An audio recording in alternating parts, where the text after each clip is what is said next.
Langkah dan komunikasi politik yang dilakukan Partai Golkar belum juga membuahkan hasil. Hingga 2 hari menjelang pendaftaran bakal calon presiden dan bakal calon wakil presiden belum ada kepastian kemana partai berlambang pohon beringin itu akan berlabuh. Sementara poros koalisi PDIP dan Gerindra semakin matang terbentuk. Kemarin siang ARB menemui Ketua Umum PDIP Megawati Soekarno Putri untuk membicarakan seputar koalisi antar kedua partai. Lalu apa hasil dari pertemuan Ical dan Mega? Bagaimana nasib status capres ARB bila akhirnya Mega dan Prabowo menolak ARB untuk bergabung? Lalu akan berlabuh kemana sang Ketua Umum Partai Pohon Beringin itu? Kita akan membahas hal tersebut bersama Wakil Ketua Umum Partai Golkar, Fadel Muhammad, dan pengamat politik Gun Gun Herianto. Selamat datang di Berita Satu, Pak Fadel dan juga Mas Gun Gun. Nah ini Pak, apa hasil dari pertemuan Megawati dan juga Abu Rizal Bakri kemarin begitu? Jadi pertemuan Ibu Megawati dengan Pak Abu Rizal Bakri itu adalah akumulasi dari beberapa pertemuan-pertemuan sebelumnya.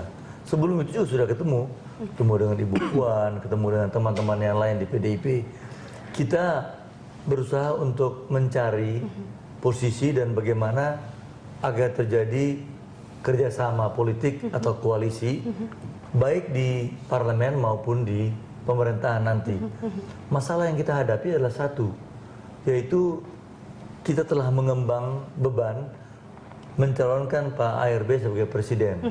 Padahal fakta politik Golkar tidak cukup suaranya, tidak mencapai 112 kursi. Nah, dengan fakta ini kan bingung kita. Kita mesti ngambil langkah apa? Manuver bagaimana yang kita mesti bikin supaya kita tetap masih memiliki posisi tertentu. Di saat yang sama kita sudah bicarakan dengan partai-partai yang lain, tetapi kita belum menemukan format yang lebih tepat. Formatnya kita kehendaki adalah Pak ARB presiden, ada yang wakil. Bicara dengan pihak Gerindra, tarik-menarik, belum menemukan formatnya. Cari lagi yang lain-lain, tidak menemukan siapa yang lebih tepat. Seandainya Golkar 112 kursi, Mas, sudah selesai kita sudah berlayarlah kapal itu, tapi tidak cukup seperti itu. Masih hitung-hitung ada, masih diperkirakan. Maka terakhir kita bicara kemarin dengan Ibu Mega, saya juga sebelumnya ketemu dengan Ibu Pak Abu Rizal kemarin bersama-sama Ibu Megawati dalam ruang tertutup bersama Puan Maharani. Mereka bertiga yang bicara. 1,5 jam pembicaraannya. Artinya kalau kita lihat Mas Gun Gun, arah dari pelabuhan koalisi Partai Golkar ini akan berakhir kemana begitu? Akankah ini menjadi signal begitu? Iya, saya kira apa yang dilakukan oleh Partai Golkar bertemu dengan banyak kekuatan adalah dalam konteks mencari posisi yang tepat. Karena ini adalah pekan yang sangat krusial bagi seluruh kekuatan real yang akan bertarung di Pilpres 2014. Baik bagi mereka yang menjadi poros utama maupun yang menjadi atmosfernya. Maksud saya begini, ada 2 poros utama yang semua orang rasanya sudah bersepakat, yakni porosnya Pak Jokowi dan porosnya Pak Prabowo. Di luar itu tentu juga masih tersedia banyak kekuatan yang sebetulnya punya kantung signifikan. Antara lain adalah partainya Pak Fadel. Golkar sebagai pemenang kedua tentu akan dihitung sebagai kekuatan real politik dalam konfigurasi kekuatan politik nasional. Itu tidak bisa dinafikan. Tetapi kalau Golkar sendiri sebagai mesin partai, kita harus lihat dalam konteks kesejarahannya memang memiliki daya tahan sebagai institusi, tetapi mereka memiliki problem pada saat memang memproyeksikan figur internalnya, ikonnya untuk bertarung dalam konteks pemilu presiden. Sejak 99 sampai sekarang itu mengalami masalah. Ini yang satu nama yang betul, dan karena begini, elektabilitas. Betul, Partai Golkar sendiri kita harus catat surplus sumber daya manusia, politisi yang piawai, tetapi karena banyak pemain bintang nih, sulit sekali kemudian membangun kohesivitas kekuatan, kan betul Pak Fadel? Nah ini Pak Fadel, tanggapan Anda terkait banyak faksi-faksi di dalam Partai Golkar ini juga ada yang mengusung nama Pak Akbar Tanjung juga dan lainnya. Ini bagaimana dinamikanya? Ya itu yang dikatakan Mas Gurgun tadi. Kohesinya itu dipertanyakan, tidak menyatu. Betul. Jadi tiba-tiba ada yang mengusulkan Pak Yusuf Kala dari teman-teman, beliau kan mantan ketua umum, Pak Akbar Tanjung mantan ketua umum juga bisa bermain, bisa ini. Jadi begitu ramainya, macam-macam nama-nama lain disebut, sehingga terjadi dikatakan faksi-faksi lah, pilihan-pilihan. Tapi Golkar ketika menentukan satu, maka insya Allah kita akan ke sana. Nanti mungkin dalam pemilihan presiden pasti akan pecah juga, tapi tidak apa-apa. Nah, ini sudah cocok Pak hitung-hitungannya dengan PDIP begitu. Visible kah kalau kita lihat kalkulasi hitungan politik atau bergening politiknya? Sedang dalam proses. Pak Abu Rizal pun tidak bisa memutuskan. Dia sudah bicara, tetapi dia harus bawa ini ke Rapimnas. Karena mandat Rapimnas kepada beliau itu adalah menjadi presiden. Kalau misalnya di sana tawarkan sesuatu, katakan wakil presiden kepada Golkar, bukan Pak Abu Rizal Bakri, masih 6 nama yang lain, itu pun semua mesti dibawa ke Rapimnas, dan Rapimnas yang memutuskan kita akan mengambil sikap ini pada pemilihan presiden tahun 2015. Tapi kalau anggapan masyarakat ketika ini bersanding PDIP dan juga Golkar, ini Golkar, PDIP sendiri sudah mengusung dari Jokowi begitu Pak. Secara hitung-hitungan Golkar tidak dapat apa-apa begitu kalau secara porsi untuk presiden, capresnya. Nah ini bagaimana menurut Anda dari internal Golkar sendiri? Buat kita bukan masalah kedudukan presiden, wakil presiden, menteri. Tapi bagaimana pembangunan ini jalan ke depan. Golkar itu mau agar supaya pemerintahan ke depan itu Golkar ada di dalamnya. Jangan lupa, dulu pemilihan ARB dan Pak Surya Paloh, kan di pihak sana Pak Surya Paloh dengan Pak Yusuf Kala. Di pihak sini Pak ARB dengan teman-teman yang lain, termasuk saya. Saya pemegang Munas ketika itu di Riau. Saya yang dapat mandat, saya mengatur semuanya. Ketika itu terjadi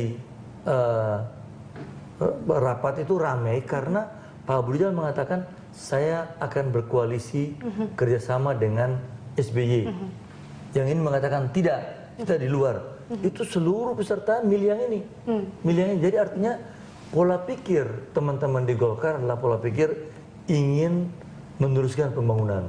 Jadi kita adalah mainstream party, partai yang di tengah-tengah, yang merupakan partai yang ingin pembangunan itu ada. Ya, nah, itu di Golkar. Tanggapannya Mas Gun, kalau kita lihat sebenarnya dalam sejarah kan ini dua partai besar. Ketika Golkar memegang tampuk pemerintahan, PDIP menjadi oposisi begitu, dan kalau dilihat sendiri, akankah Golkar dengan legowo begitu untuk bisa berkoalisi dengan visible? Begini ya, tadi ada kata kunci yang menarik dari Pak Fadil, bahwa Golkar ingin tetap berada di dalam kekuasaan. Ini sebetulnya kontekstual dengan kesejarahan Partai Golkar sejak tentu eranya Pak Harto di era Orde Baru ya. Hasil fusi partai tahun 70-an kan Golkar kemudian sebagai satuan kekaryaan partai PD Perjuangan dan P3. Nah ini kan kita bisa lihat Golkar selalu berada di kekuasaan, begitupun sejak 99. Golkar selalu berada dalam konteks kekuasaan siapapun rejim yang berkuasa. Nah sepertinya Partai Golkar memang secara mental itu terbentuk. Ini yang disebut dengan batasan afiliatif dalam konteks organisasi ya. Bahwa visi Partai Golkar adalah visi kekuasaan. Maksud saya begini, terjemahannya kira-kira Partai Golkar selalu mencari peluang untuk kemudian menjadi investor dalam tanda petik di dalam kekuasaan. Sama ketika Demokrat berkuasa ada setgap juga. Iya, dan bergabung dalam setgap juga. Tadi Pak Fadil kan sudah wakil sudah mengakui itu, dan saya melihat bahwa posisi 2014 pun sama. Artinya ketika ada hitung-hitungan politik yang memosisikan Partai Golkar akan menjadi marginal kalau tetap memajukan tokoh internalnya, maka kemudian kalkulasinya adalah bertemu dengan kekuatan potensial. Kekuatan potensial itu hanya dua sekarang, yaitu PD Perjuangan dengan Pak Jokowi dan Gerindra dan Pak Prabowo. Maka wajar kalau kemudian Golkar kesulitan mencari yang disebut dengan mitra sejalan dalam konteks membangun poros sendiri. Wah, ini nampaknya masih banyak. Kita masih melanjutkan dialog kita pagi ini, bagaimana manuver politik Golkar dalam berkoalisi. Nah ini kalau kita lihat Mas Gun-Gun, manuver politik dari partai ini kan bergerak cepat sekarang. Kalau kita lihat berubah dalam waktu singkat. Bongkar pasang ini ibarat mencari pasangan jodoh begitu ya. Kalau dilihat sesulit itukah, ataukah memang kalau dilihat kesulitan ini murni karena memang hitung-hitungan politik yang pure, ataukah transaksional begitu, ini bagaimana? Iya, ini ada perspektif yang menarik sebenarnya dalam konteks kajian politik ya. Ini disebut dengan game teori.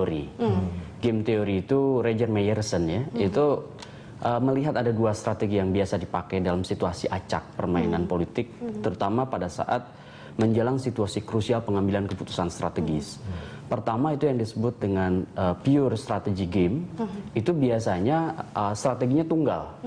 Ini contoh yang dipakai oleh Gerindra dan PDIP sekarang. Maksud saya tunggal adalah harga mati mematok ikon mereka untuk masuk dalam kontestasi. Pak Jokowi sudah bisa dipastikan melampaui presidensial threshold. Pak Prabowo juga.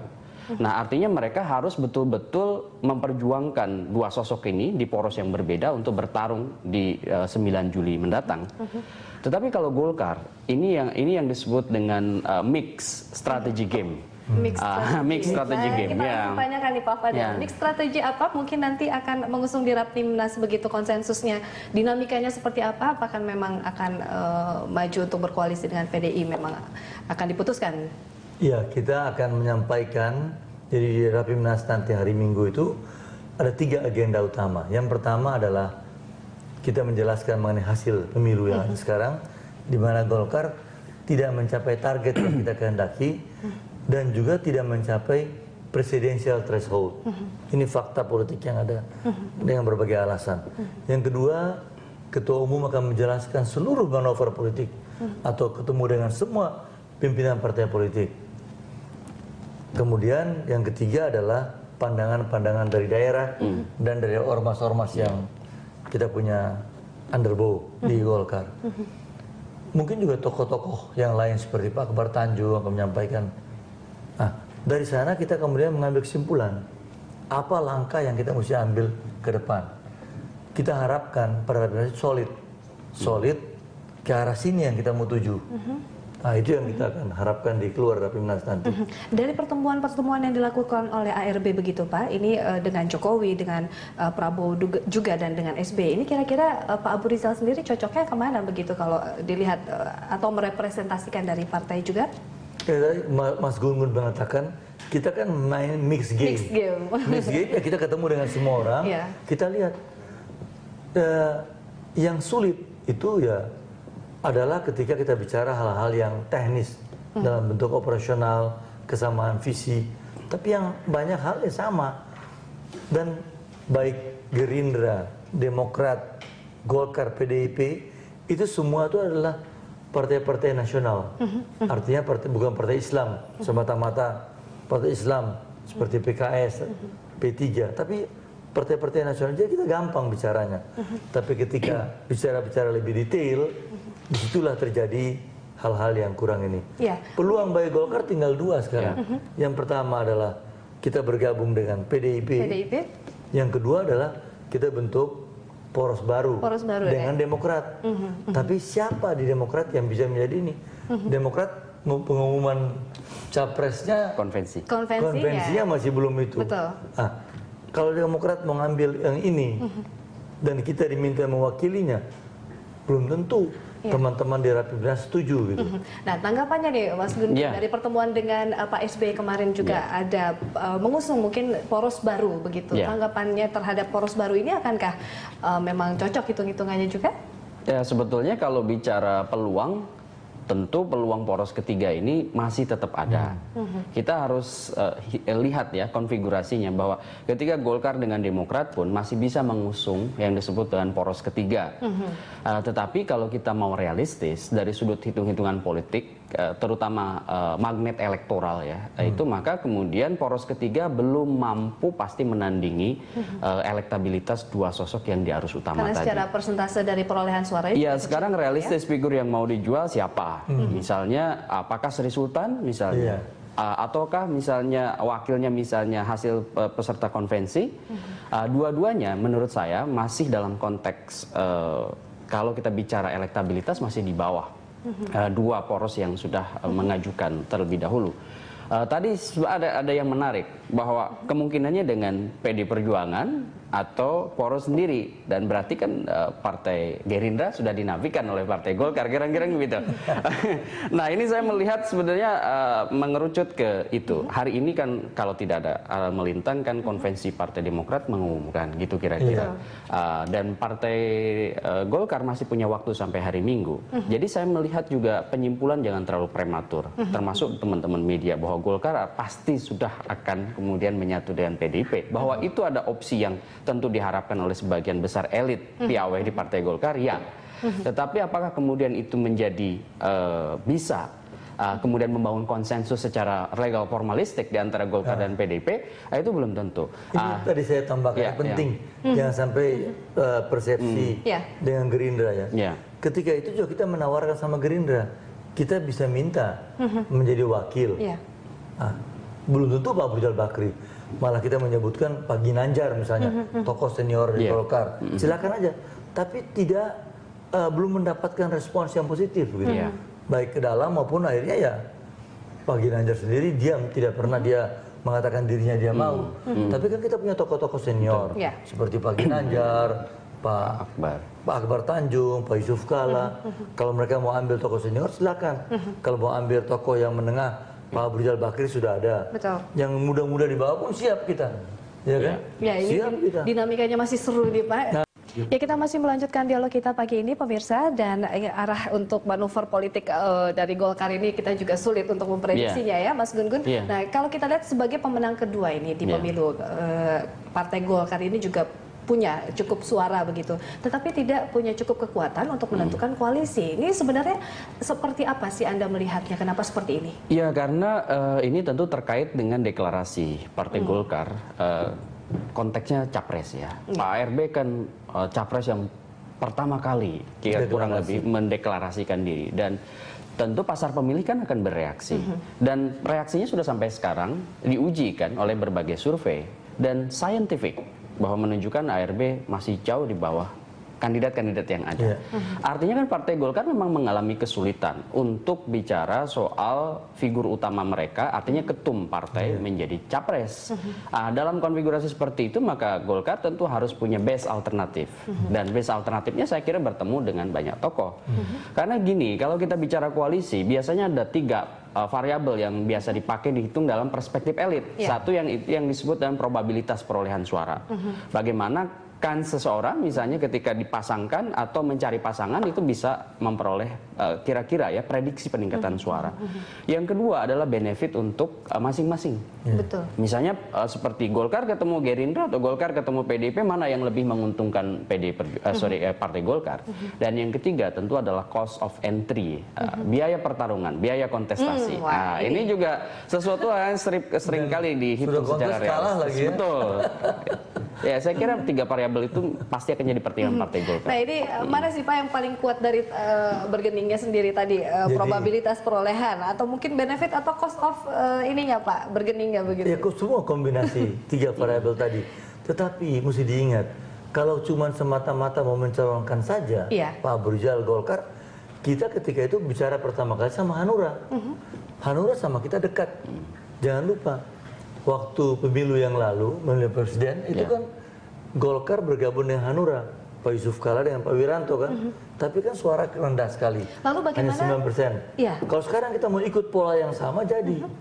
Nah, jadi kita berpikir dengan matang. Kalau cuma itu kita mau ambil, ujung-ujung bertarung, terus kalah ya, buat apa kita buang-buang energi kan? Nah, lalu bagaimana Pak Fadel dengan dinamika suara-suara dari DPD begitu yang tidak pro kepada ARB begitu, dengan ada banyak faksi juga di dalam Partai Golkar, ini konsensusnya akan berjalan dengan lancar atau mungkin akan mulus seperti prediksi Anda begitu? Ya, tentunya pasti ada riak-riak. Kita udah survei sekarang 22 mendukung Pak ARB, apapun juga yang beliau putuskan akan didukung. Masih yang sisa belum dari 33. Tetapi yang lain masih ingin dengar penjelasan ARB. Jadi saya kira ya, sebelum kita mengakhiri dialog pagi ini ya, saya menyampaikan, saya pribadi melihatnya sebagai seorang yang terlibat di politik, melihat perkembangan yang ada, kemungkinan akan terjadi tinggal 2 poros. Poros PDIP dan poros Gerindra. dan tinggal di luar tinggal 3 partai, yaitu Golkar, kita, Demokrat dan Hanura. Kemungkinan terjadi, Mas Gun-Gun. Ini perkiraan saya pribadi ya. Kemungkinan kita akan ke PDIP, Demokrat akan ke Gerindra, Hanura kita akan boyong bersama-sama kita di tempat kita. Karena Hanura dekat sama kita. Ya kita akan bicara dengan mereka, kita akan diskusi dengan mereka. Keinginan kita, Golkar ini inginnya kalau boleh koalisi atau kerjasama politik ini solid di parlemen maupun di pemerintahan. Melihat pengalaman kita yang lalu pada waktu Setgab sekarang dan pemerintahan SBY yang pertama. Tapi nampaknya ini masih berada di lingkaran kekuasaan juga ya Pak, begitu skema dari politiknya Golkar sendiri, begitu ya Mas Gun-Gun ya? Ya, kalau saya melihat memang peluang itu ada. Terlebih kalau koalisi pasca Pilpres. Ini disebut dengan koalisi pembentukan pemerintahan. Kalau itu Golkar jagonya lah. Pengalaman. Tetapi pra-Pilpres itu belum tentu. Maksud saya agak beda pasca Pilpres dan pra-Pilpres. Ya, syukur-syukur tentu bagi Partai Golkar ya, dua-duanya bisa melaju berbarengan. Tetapi ini juga masih ditentukan oleh policy dari Ibu Mega, ya kan? Terkait dengan posisi Partai Golkar dan PDI Perjuangan tentu dalam konteks tadi probabilitas perolehan suara. Karena bagaimanapun tentu ada sisi positif dan negatif ketika dua partai ini bergabung dalam konteks persepsi publik. Nah, ini tentu akan dihitung juga oleh internal PDIP.